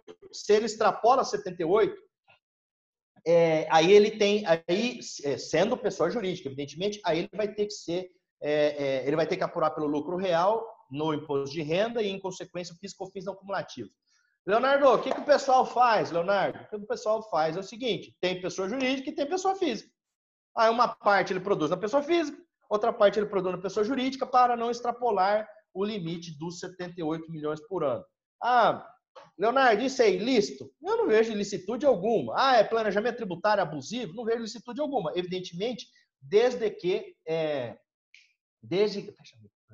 desde que o cara tenha efetivamente as receitas e despesas próprias, né? Não seja nada maquiado, ou seja, ele pode operar na pessoa física uma área, na pessoa jurídica outra, não vejo problema nenhum nisso. Bom, em relação à pergunta do arrendamento, muito bem colocado. Se ele arrenda como pessoa jurídica, tá? Se ele arrenda como pessoa jurídica, não estou falando de parceria, é arrendamento, a carga tributária dele é de 14,53. Agora, assim, e aí como é que fica na hora da comercialização? Eu estou pensando alto aqui, se eu entendi bem a pergunta, ele está dizendo o seguinte, não vai ter não vou chamar de bitributação, mas uma incidência dupla quando ele recebe a soja e quando ele vende a soja? Eu pensando alto, se a pergunta foi essa, eu tenho para mim que não. E eu explico o porquê. Porque quando ele recebe, se for, desculpa, sendo arrendamento é em dinheiro. Arrendamento é em dinheiro. Então é pelo aluguel. Então ele pagaria os 14,53, tá? Mas aí é que a legislação fala o seguinte, salvo engano é o artigo 18 do decreto lá que regulamenta o Estatuto da Terra, que diz o seguinte, que o arrendamento é preço fixo e que, portanto, arrendamento mas a lei permite que ele receba o equivalente em produto, tá? O equivalente em produto. Então, vamos pensar o recebimento em dinheiro. Eu recebi pelo aluguel da minha casa, recebi pelo aluguel da minha fazenda, X mil ou X milhões, não importa. Então, nesse sentido, ele vai ser tributado, sim, como um aluguel, vai pagar. Caso ele tenha recebido em produto, olha, eu confesso que eu nunca tinha pensado nisso, excelente pergunta. E aí, na hora que ele comercializar, ele vai ter que pagar de novo, né? Agora, a questão é a seguinte, o que ele recebe em produto tem que ser o equivalente ao pré-fixado em dinheiro. E aí eu estou pensando alto, eu vou pedir ajuda dos amigos aí. Se eu recebi em dinheiro, desculpa, em produto, está depositado, está armazenado, né? Está armazenado. Ele vai ter que declarar que ele recebeu tantas sacas de soja correspondente ao arrendamento, mas para fins tributários, eu repito, eu estou pensando alto aqui, excelente pergunta, e agora que eu estou pensando alto aqui. Para fins tributários, só é considerado resultado da atividade rural quando ele vende. Quando ele vende. Enquanto esse milho, essa soja está lá depositado, não tem uma operação tributável ainda. Então, puxa vida, hein? Seria uma ótima opção. Ele recebe, tem o produto depositado, na hora que ele vender, eu só estou pensando o seguinte, na hora que ele vender, ele vai ter que informar que isso é resultante do arrendamento, né? E ao ser resultante do arrendamento, eu acho complicado fugir dessa carga tributária dos 14,53 aqui, que é a carga tributária prevista para o arrendamento. Eu não sei se vocês têm uma opinião diferente aí, gente.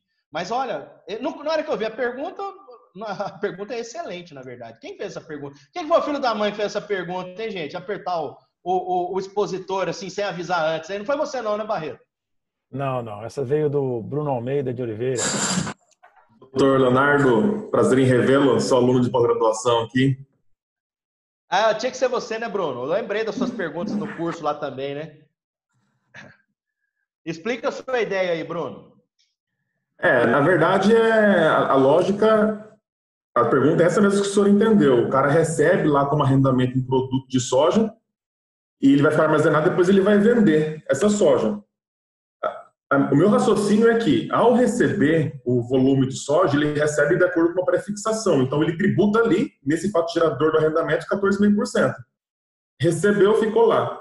Quando ele for vender, ele vai tributar como atividade rural. Como a apuração, né, do tributo ele é diferente, vai ter duas tributações, na minha lógica. Na minha lógica. Então, um é tá certo. Resultado da atividade rural, o outro é arrendamento. É que na prática as pessoas fazem isso que o senhor falou, né? Tributa só no final e só pela atividade rural, que seria errado para gerar autuação. Essa aqui foi a minha dúvida mesmo. Eu acho que, assim, sendo arrendamento, é diferente se fosse parceria, porque quando eu recebo a parceria eu recebo em produto. E se eu recebo em produto, eu posso deixar armazenado e vender depois, tá?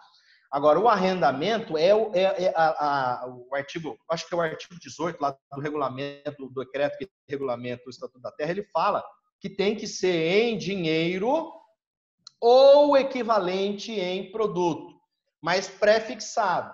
E se eu recebo, veja, vamos falar o exemplo do Bruno, que é excelente. Ora, se eu recebo em dinheiro e na hora que eu recebi aquele é um fato gerador, se eu recebo em produto, seguindo a mesma lógica, deveria ser também. Com um agravante, né, Bruno? Como ele falou, na hora que eu vender ainda por cima, eu vou ter a tributação como atividade rural ainda por cima. Daria uma carga tributária bastante elevada, né? Eu acho que sim, Bruno. Repito, pensando aqui, pensando alto, mas eu acho que sim, que teria que ser tributado, porque é resultado do arrendamento. E aí o fato gerador vai ser no momento em que eu tive a disponibilidade econômica ou jurídica daquele produto, né? Tá? Eu acho que exatamente. Sim. Obrigado, tá? viu? É isso. Vamos lá, Barreto. Vamos, o Rafael também, enfim, então fique à vontade, gente. Rafael, Cristiano, vocês podem colaborar agora. Tem várias perguntas. Bom dia, doutor Leonardo, tudo bem? Depois eu vou olhar aqui. Você falou na parte do imposto de renda sobre o produtor rural que ele lança o prejuízo acumulado. Eu queria entender, só que isso é mais a parte contábil. Como que ele faz? Se ele tem um prejuízo acumulado, ele tem despesa de custeio, ele tem investimento e ele ainda tem um maquinário com depreciação. Ele joga tudo para o exercício financeiro ou ele pode diluir isso em vários anos, vários exercícios financeiros seguintes? Tem alguma limitação? Não, é o seguinte, ótima pergunta. Vamos lá. Vamos imaginar, eu estou falando duas colunas aqui, receita e despesa. Então, nós estamos falando agora das despesas. Em relação às despesas, quando eu adquiro uma máquina, eu posso jogar o valor da aquisição como despesa da atividade rural. E não só isso, além disso, a legislação prevê para o produtor rural a possibilidade da chamada depreciação acelerada incentivada, né? Que ele deprecia 100% da máquina no próprio ano, tá? Agora, do que você questiona é o seguinte, tem limitação para a compensação de prejuízos acumulados? Para todos os contribuintes, em geral, sim. Tem uma limitação de 30% ao ano. Para os contribuintes do agro, não. Ele pode deduzir 100% dos prejuízos acumulados dele. Então, se a gente levar, olhando para uma perspectiva prática, o cara que já tem a fazenda consolidada, né, dificilmente, salvo melhor engano, dificilmente ele vai ter prejuízos acumulados, a não ser que o cara teve uma quebra de safra muito grande, teve um problema muito grande. Agora, se ele então dificilmente ele vai ter essa questão dos prejuízos acumulados. Por outro lado, se ele comprou uma fazenda nova, se ele está abrindo investimento, fazendo bastante investimento, se ele está fazendo trocando de pecuária para lavoura, enfim, aí ele vai ter o prejuízo acumulado. A lógica é a seguinte, Cristiano, eu tenho que fazer a conta daqui é receita, a conta daqui é despesa de custeio, investimento e prejuízos acumulados. Tudo isso aqui, 100% dos prejuízos acumulados, não só com a trava dos 30%, tudo isso aqui tem que ser menor que a carga tributária efetiva dos 5,5%. Ou da base presumida em relação à pessoa física, da margem de lucro de 20%. Tá? Então, respondendo a sua pergunta, na questão dos prejuízos acumulados, ele pode abater 100% dos prejuízos, dos prejuízos acumulados sem problema. Agora, a partir do momento em que ele opta pelo presumido, né, ou pelo resultado presumido, aí ele abre mão dos prejuízos acumulados. Então, só vai valer a pena se ele tiver um prejuízo acumulado acima dessa margem de 20%. Ok?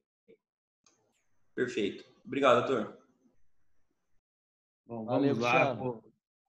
Vou fazer um questionamento que nós até discutimos ontem rapidamente num grupo de WhatsApp que foi criado. O Barreto fez os questionamentos dele, o senhor, com respeito, né, comentou no início a questão das holdings, enfim, como é vendida no mercado, né? E ao final, eu acredito que já tenha respondido até a minha pergunta, mas eu acredito que é importante ressaltar esses aspectos, porque quando se falam em holding, vendem como um produto que vai resolver o problema ou criar um problema, enfim, né? Algumas situações que eu acabei verificando aqui na nossa região é que acabou se criando problemas com a constituição de uma PJ. Então, diante desse cenário, eu acredito que a holding em si, como o próprio, né? Ontem nós até fizemos um encontro numa outra rede social que eu tenho iniciado um projeto junto com um colega que atua bastante nessas questões voltadas a holding e planejamentos. Eu acredito que a holding é apenas um instrumento de se planejar tributariamente, mas que, além do tributário, existem outros pilares que envolvem o procedimento da holding. Então, por isso, como eu já mencionei, o senhor já respondeu a minha indagação antes mesmo de perguntar. A holding, por si só, deve ser feita toda essa análise, se compensa, se é viável, se não só tributário, como em outros aspectos. Não adianta vendermos colocarmos isso no mercado e dizer, não é um produto de prateleira que tem um Ctrl+C, Ctrl+V, que se pratica em um e em outro também a mesma coisa. Só queria ressaltar, e acredito que o senhor tenha respondido, né, no aspecto que, quando disse da holding, se é realmente isso uma questão de planejamento mesmo organizacional, tributário, governança e tudo mais. Ô, Rafael, você me deu uma excelente oportunidade que eu falei no começo, eu já ia esquecendo, que é falar um pouco da holding. Então, eu vou pegar o gancho aí da sua pergunta. Na verdade, eu só mencionei no começo e aí eu gostaria de falar algumas coisas sobre isso. Gente, começo de conversa. Eu acho que todo mundo que está aqui, pelo menos eu deduzo, que quem está aqui nesse horário, a gente participando de uma live, parando suas atividades de escritório, enfim, quem está no escritório, ou quem está trabalhando em casa, em home office, etc., todo mundo que está aqui preocupado em estudar, em refletir, em discutir, eu parto da seguinte premissa, Rafael, é porque as pessoas que estão aqui querem fazer o que é certo. O que é certo, não o que é errado, né? Então eu parto da seguinte premissa, que as pessoas estão aqui porque estão interessadas no assunto, a gente tem que partir do que é certo e não do que é errado, né? Aliás, eu tive um professor no mestrado, o professor José Arthur Lima Gonçalves, um dos caras mais espetaculares que eu já conheci, é um cara fora da curva, o Gustavo conhece. O Zé Arthur falava o seguinte, ele me chamava de Lobé. Ô Lobé, é o seguinte, você nunca vai entender como funciona o corpo humano estudando um corpo doente. Então, guardadas as devidas proporções é a mesma coisa. Você nunca vai entender como que tem que funcionar o sistema jurídico estudando pela ilicitude, né? Afinal, eu costumo dizer o seguinte, que não há planejamento tributário que bata a sonegação, né? Porque se o cara quer sonegar, não adianta você quebrar a cabeça para enxergar, para achar uma opção mais viável para ele, se ele quer sonegar, porque a sonegação é imbatível, né? Só que, evidentemente, imbatível, o cara quer pagar zero. Só que, evidentemente, que ele corre o risco das 6 da manhã ele ser pego de cueca em casa pela Polícia Federal. Então, é aquela história, o que cada um quer fazer da vida. Bom, dito isso, Rafael, no gancho da sua pergunta, eu parto da seguinte premissa. Eu tenho visto essas questões, e até diria um pouco ostensiva demais. Olha, holding rural, como se fosse, como você bem falou, como se fosse um produto aí, parece coisa de banco, né? Que você chega lá e o cara quer te vender alguma coisa. Então, assim, é possível, é uma estratégia, viável constituir uma pessoa jurídica no agro? Sim. Dá para fazer e pode ser uma vantagem? Sim. Agora, a gente tem que examinar num contexto maior, né? Por quê? Primeiro de tudo, holding mesmo, na minha avaliação, a holding é uma empresa que controla outras empresas, né? Até o verbo lá que vem do inglês, to hold é controlar, enfim, né? Pegar, dominar, alguma coisa nesse sentido, segurar, enfim, controlar. Então, a holding verdadeira, para mim, pressuporia que eu tenho uma empresa guarda-chuva, uma empresa mãe, que tem debaixo dela várias empresas. Uma empresa no segmento do agro, uma empresa no segmento de construção civil, uma empresa no segmento, qualquer outra atividade. Ou seja, é uma empresa controladora de outras empresas. Isso, para mim, é a verdadeira holding. Então, você teria uma empresa mãe aqui, várias empresas embaixo dela, e aí você vai verificar qual é o regime, qual é a atividade de cada uma, se essa aqui apura pelo lucro real ou não, essa aqui pelo lucro presumido e tal. E essa empresa mãe é sócia dessas empresas aqui embaixo. E essa empresa mãe aqui, ela é uma controladora cujo objeto social é apenas participação societária. E os donos do negócio, pessoas físicas, são sócios aqui da empresa mãe, né? Mas na nossa realidade, muitas vezes na atividade rural, e aí essa empresa mãe, ela está no presumido, claro, vai depender das faixas de faturamento, que eu tenho uma carga tributária menor, distribui os dividendos para os sócios, pessoas físicas, sem incidência de imposto de renda, enfim, são estratégias possíveis. Agora, na nossa atividade, o que a gente vê muitas vezes, nada mais é do que a constituição de sociedades agropecuárias, que as pessoas estão chamando de holding. Tudo bem, eu não estou julgando aqui quem chama de holding, eu deixo de chamar, não tem problema. Holding rural, não tem problema. Eu só estou explicando que, na verdade, você está pegando um cara, pessoa física, e transformando uma pessoa jurídica. E aí, na linha do que o Rafael muito bem colocou, nós temos que nos atentar para o seguinte: uma tomada de decisão nesse sentido não é uma decisão exclusivamente tributária. É uma decisão muito maior, que envolve aspectos familiares. Gente, no curso aí, na exposição que eu fiz aí com vocês em fevereiro, eu falei isso, lá no evento da Abrada e depois no curso da ATAMI que eu dei aí em Cuiabá. Gente, isso é muito sério. E depois no curso da Escola do MP também, que o pessoal, alguns que estão aí participaram. Isso é muito sério. A gente tem a realidade de vocês aí, a realidade aqui no MS também, que a gente tem ainda os caras que são os patriarcas. São os caras que foram para aí na década de 70, início da década de 80, e ele saiu do zero. E ele construiu a fazenda inteira. É o que eu costumo brincar, é o velho e a véia. E ele não tem a mentalidade de os filhos que já casaram, que tem os filhos, as filhas, hoje tem genro, tem nora, etc. Os filhos têm seus 40 e poucos, 50 anos. E o velho e a véia, especialmente o velho, ainda quer dominar o negócio. Ele não tem a cultura de ver o filho como um sócio. Então, constituir uma pessoa jurídica está longe de ser uma decisão exclusivamente tributária. Envolve aspecto familiar, aspecto sucessório, aspecto societário, contratual, contábil e tributário, né? Porque o cara, o patriarca, a matriarca, eles vão ter que enxergar, estar dispostos a enxergar a empresa, a fazenda como uma empresa, a enxergar os filhos como sócios.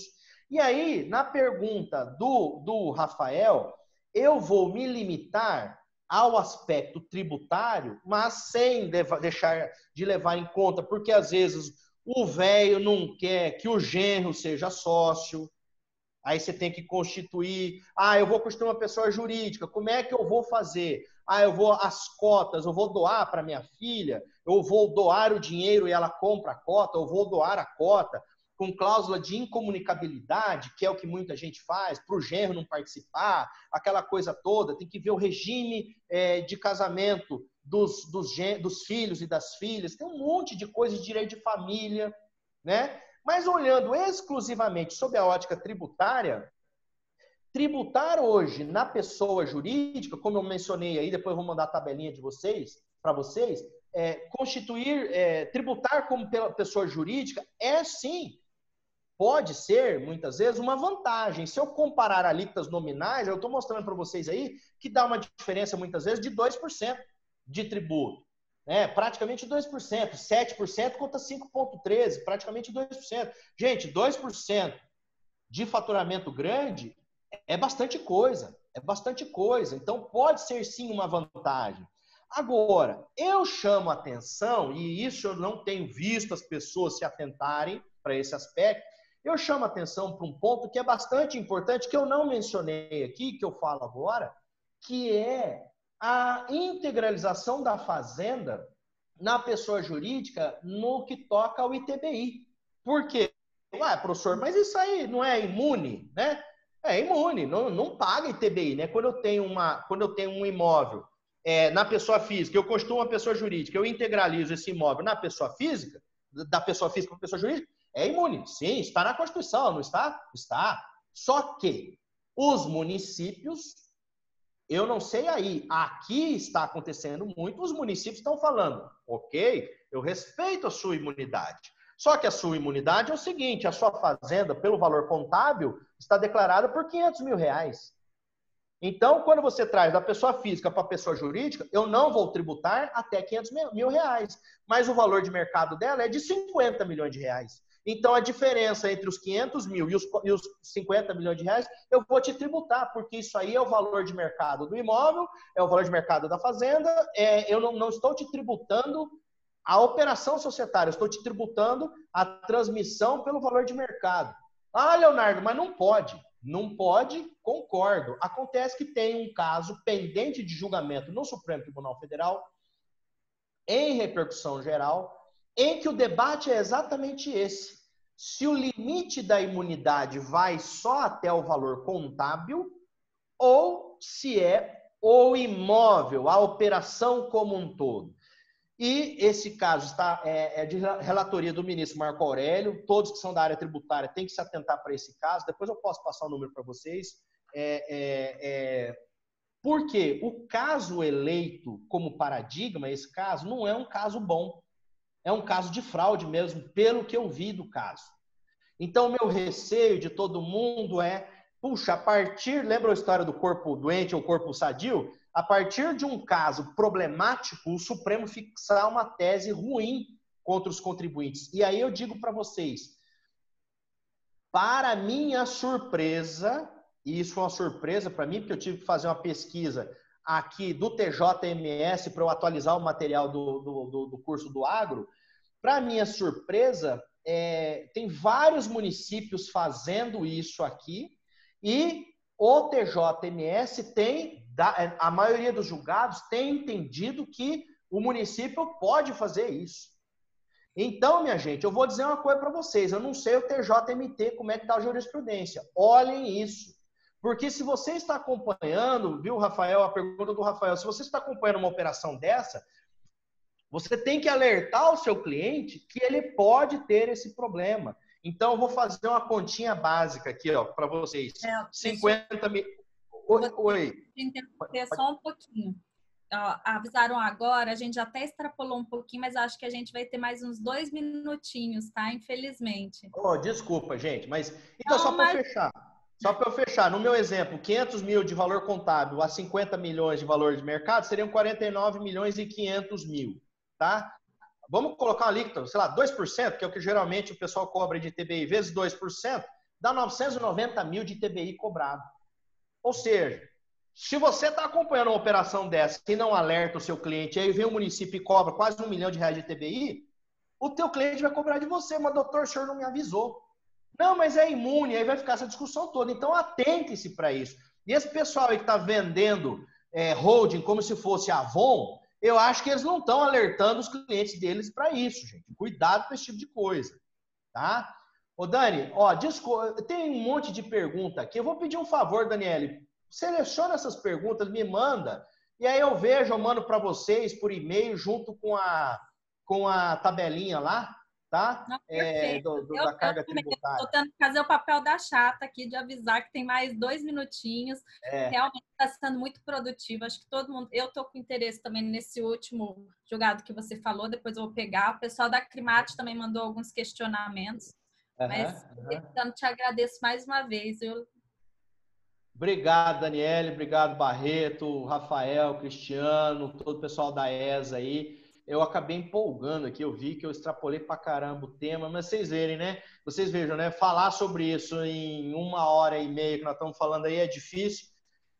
Agradeço vocês pelo convite. Vi que alguém perguntou do curso, aí depois eu respondo. O curso está em andamento, sim, do IBET, tá? Tem meu e-mail aí, depois eu mando para vocês com o meu e-mail, enfim, quem quiser a gente mantém contato, tá bom? Ou rede social, Instagram, essas coisas todas aí. Obrigado pela oportunidade. Sei que o tema é complexo, tentei fazer o mais palatável aqui possível. Agradeço pela oportunidade e fico à disposição para umas próximas aí que vocês quiserem me convidar. Tá bom? Na próxima vamos ser bem práticos, colocar uns casos práticos, inclusive com as perguntas do Bruno aí, para você já vir preparado para o pior. Não, mas foi ótima pergunta. Essa eu vou pensar, viu, Bruno? Eu vou deixar anotado aqui. É ótimo. Tá bom, gente? Obrigado, viu? Obrigadão. Obrigada. Certo? Valeu, gente. Um abraço. Obrigado a todo mundo aí. Um abraço, Guga. Até mais. Um abraço a todos. Tchau, tchau.